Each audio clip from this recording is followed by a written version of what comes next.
Vote প্রচারে এ এক অন্যতম ছবি। সেলুনে ঢুকে দাড়ি কামিয়ে দিচ্ছেন বিজেপি প্রার্থী।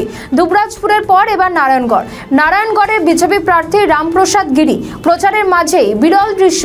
হঠাৎই সেলুনের দোকানে ঢোকেন, তারপরই নিজের হাতে দাড়ি কামিয়ে দেন বসে থাকা কাস্টমারদের। পাশাপাশি তিনি বলেন, বিজেপি প্রার্থী সবসময় মানুষের কাছে সুখে দুঃখে থাকে।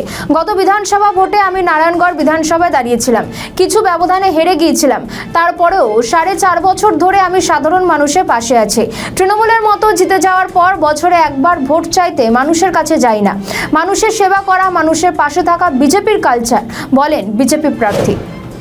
কিছু লোকের চাপে পড়ে, একটা দুধেল গাইদের চাপে পড়ে আমার এই বিধানসভার প্রার্থী পরিবর্তন হয়েছে তৃণমূলের। স্বাভাবিকভাবে তাদের রাজত্ব যাতে এই অঞ্চলে না হয়, সেজন্য আমাদের সাবধানী হতে হবে।